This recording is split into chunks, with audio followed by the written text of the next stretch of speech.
মেনে নাও, মেনে নাও, মেনে নাও। 30 থেকে 35-এর জন্য আমার এই সন্তানরা কষ্ট পাবে। আমার এই সন্তানরা বৃষ্টি উপেক্ষা করে এই বৃষ্টির মধ্যে দাঁড়িয়ে তাদের দাবি আদায় করার জন্য এখানে দাঁড়াতে হবে, এটা আমি কখনো আশা করিনি। আমি আপনাদেরকে বলেছিলাম যে রাষ্ট্রটি এখন আমরা গঠন করেছি, এই রাষ্ট্রের যেন কোনো ক্ষতি না হয়, আমরা যেন রাস্তায় বসে অন্যের ক্ষতি যেন না করি, অন্যের অসুবিধা যেন না করি, সেই কথাটি আমি বলেছিলাম আপনাদেরকে। আমি অত্যন্ত আনন্দিত হয়েছি, অত্যন্ত খুশি হয়েছি যে আপনাদের এই যৌক্তিক দাবির থাকা সত্ত্বেও আপনারা কারো অসুবিধা সৃষ্টি করছেন না।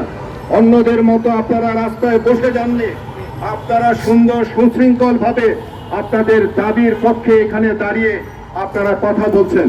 এটি আমার পক্ষ থেকে, নিরাপদ সুরক্ষার পক্ষ থেকে, এবং আমি মনে করি যে মানুষগুলো আজকে কষ্ট পায়নি তাদের পক্ষ থেকে আপনাদেরকে অনেক অনেক ধন্যবাদ এবং শুভেচ্ছা জানাচ্ছি।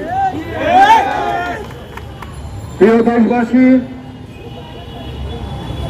এই দ্বিতীয়বার আমাদের বৈষম্য বিরোধী আন্দোলনের মাধ্যমে আমাদের শহীদদের রক্তের বিনিময়ে যে আবার একটি নতুন স্বাধীনতা আমরা অর্জন করেছি, সেইখানে আমাদের সকলের আশা আকাঙ্ক্ষা যেটি ছিল যে রাষ্ট্রের মধ্যে আর কোনো বৈষম্য থাকবে না, কিন্তু এখনো এই 35-এর জন্য, 30 থেকে 35-এর জন্য আমার এই সন্তানরা কষ্ট পাবে। আমার এই সন্তানরা বৃষ্টি উপেক্ষা করে এই বৃষ্টির মধ্যে দাঁড়িয়ে তাদের দাবি আদায় করার জন্য এখানে দাঁড়াতে হবে, এটা আমি কখনো আশা করিনি। আপনারা জানেন যে গত 15-20 দিন আগে RTVতে আমার একটি অনুষ্ঠান হয়েছে, সেইখানেও আমি বলেছি, তখন এদের সঙ্গে আমার কোনো যোগাযোগ হয়নি, আমি এদের দাবি সম্পর্কে আমি জানতে পেরেছি, তাদের দাবি দাবাগুলো কি এবং পৃথিবীর অন্যান্য দেশে কোন বয়স পর্যন্ত চাকরিতে যোগ্যতা অর্জন হয় সে সমস্ত জেনে আমি সেদিন টেলিভিশনে বলেছিলাম যে আমার এই সন্তানরা কষ্ট করে লেখাপড়া করার পর আবার কষ্ট নিয়ে কেন পৃথিবীতে বেঁচে থাকবে। তার যদি যোগ্যতা থাকে, তার বয়স যদি 1 বছরও বাকি থাকে চাকরির, তাহলে শেষ পরীক্ষার মধ্যে সে অংশগ্রহণ করবে। কারণ আমি মনে করি যে একটি ছাত্র তার যোগ্যতা দিয়ে তার চাকরি অর্জন করবে, এবং তারা আজকে আপনারা দেখেছেন তারা কিন্তু এই কথাটি এখানে বলেছে, তারা কারো কাছে চাকরি চায় না, কারো কাছে কোনো দয়া চায় না, কারো কাছে কোনো সহানুভূতি চায় না, তারা চায় তাদের অধিকার। তো যে অধিকার, কোটা বৈষম্যের অধিকারের মাধ্যমে আজকের এই দেশের এই পরিবর্তন, সেই জায়গায় এখনো কেন এই বৈষম্য দিয়ে আছে, তাদের এই যৌক্তিক দাবি কেন এখনো পর্যন্ত পূরণ হচ্ছে না।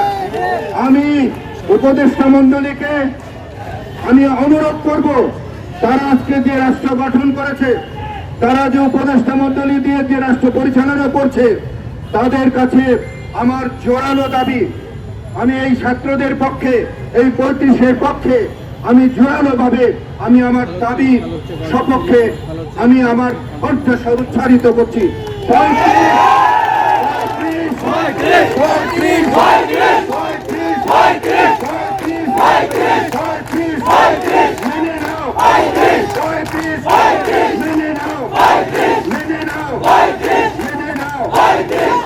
আমি আশা করব আপনারা বৈষম্যের মাধ্যমে এই দেশটিকে আজকে এই জায়গায় নিয়ে এসেছেন, আবার কেন এই বৈষম্য থাকবে?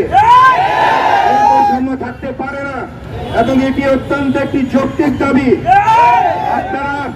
আপনারাও ছাত্র ছিলেন, আপনারাও ছাত্র থেকে আন্দোলন করেছেন, আজকে এই ছাত্রদের প্রতি আপনাদের কেন সহমর্মিতা কেন নেই?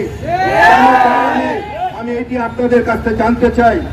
এবং এই যে কথা বলেছে যে এদের আন্দোলনের আজকে যারা উপদেষ্টা অনেকে আছেন, তারাও কিন্তু এই আন্দোলনের সপক্ষে ছিলেন, কেন আপনারা কালক্ষেপণ করছেন? কেন তাদের দাবিকে আপনারা মেনে নিচ্ছেন না? আমি আশা করব আপনারা এই যৌক্তিক দাবিটিকে মেনে নেবেন। কারণ হলো গিয়ে আমি নিজে জানি যে আমি নিজেও তো ছাত্র ছিলাম। একটি ছাত্রের জীবনে একটি ছাত্র এত কষ্ট করে পরিশ্রম করে লেখাপড়া করার পর তার রুজি রোজগারের জন্য যদি কোনো সুযোগ সে ঠিক যদি না পায় তাহলে তার জীবনটাই শেষ। আমি যে আন্দোলন করি সেই আন্দোলন সড়কে একটি মানুষ মারা যায়, কিন্তু এই আন্দোলন তাদের এই চাকরি না পাওয়ার জন্য ঢুকে ঢুকে মরে যাওয়ার একটা আন্দোলন।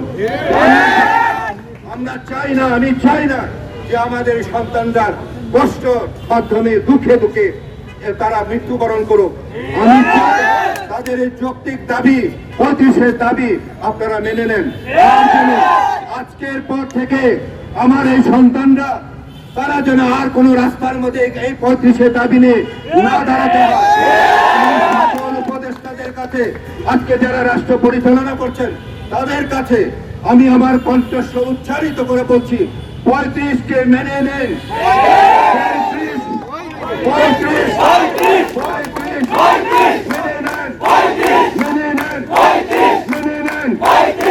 প্রিয় সাংবাদিক ভাইয়েরা, আপনারা এখানে এসেছেন, আপনারা নিজেরাই উপলব্ধি করুন যে এই দাবিটি আমার এই সন্তানদের দাবিটি যৌক্তিক কিনা।